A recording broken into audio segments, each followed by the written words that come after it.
Steno Wale Babu welcomes you.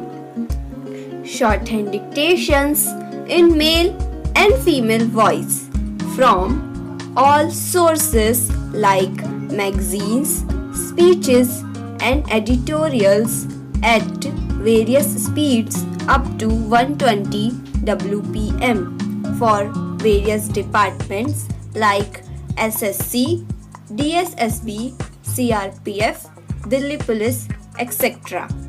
Please like, share, and subscribe the channel. Thank you. Exercise number 24.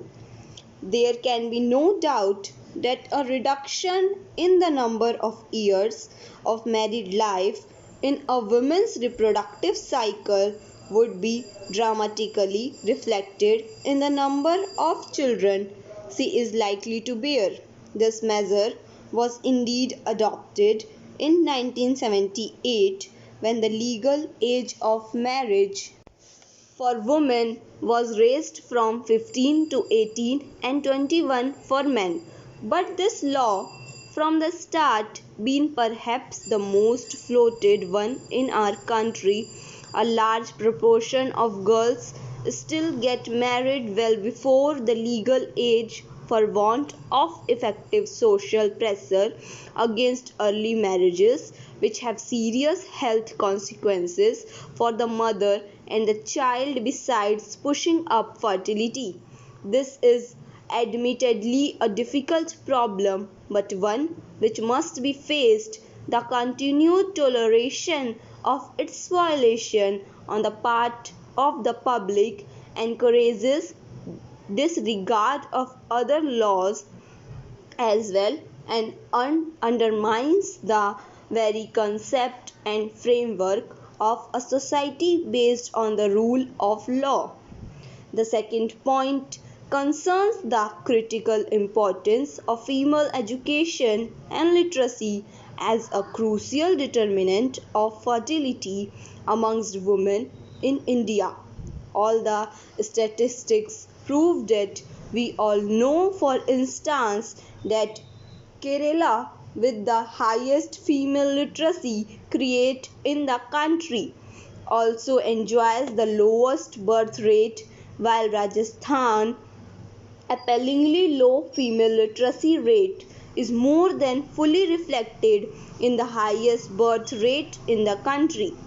This should surely suffice to convince to the central and state governments that concentrating on literacy programs, particularly amongst girls and young women, would be a most effective instrument in reducing the birth rate. Literacy and primary education program are primarily the responsibility of state governments, and the levels of achievement in each state depend largely on the degree of interest and determination on the part of the respective governments and on the priority given to education in their allocation of funds. If a shortage of funds proves to be the main impediment, then the means must be found with the intervention of the central government if necessary to supplement them.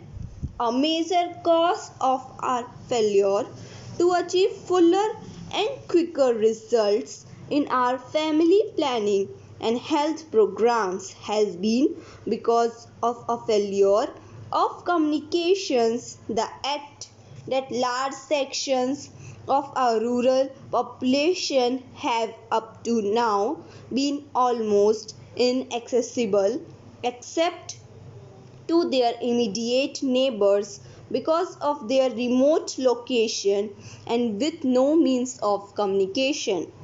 With some variations, the nature of the problem in poverty stricken Africa and Latin America must be the same, although all population strategies have to relate to specific cultural context, historical background, and contemporary economic imperatives. Basically, The central plank of a successful population stabilization strategy should be awareness of the risks, commitment to small family norm and determination to achieve desired results in a reasonable time frame. Otherwise, the snowballing effect, the exploding numbers will set at naught all tidy plans. The two scourges we still face are hunger and environmental degradation. Both are of global character and therefore demand global solutions. It is a dismal thought that 750 million of the world's poorest people yearn to meet basic needs. In the words of the activist, former Prime Minister of Japan, hunger takes the lives of 13 to 18 million people annually. Three-quarters of these are children under the age of 5. It is appalling that as we sit here now, 18 children die every minute because of hunger. Can we be complacent about this tragic fact?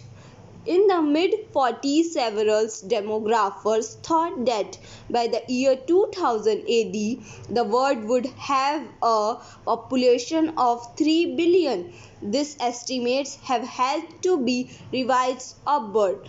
It is estimated now that by the year 2020, that is, in just another 3 decades, the world may have to cope with 8 billion.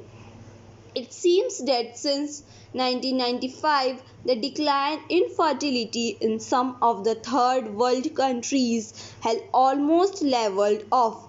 In India, the world's second most populous country, for instance, the fertility rate has got stuck at 4.8. That means that India would overtake China by the middle of the next century.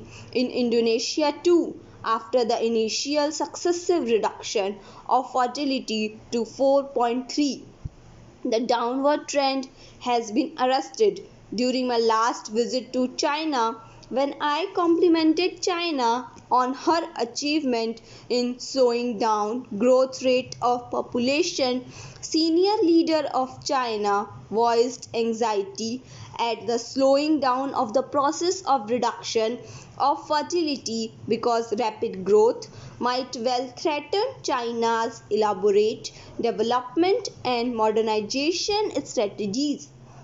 As we are not overstretching the earth's natural resources, there are fears that production of food may not keep pace with the needs of the growing population. There may not be the enough water for all. The environment will further deteriorate, resulting in more frequent visitations such as seasonal droughts and floods. Shelter remains a critical problem. It can be certainly get worse as is visible from rapidly mushrooming slums in all big or small cities. Thank you.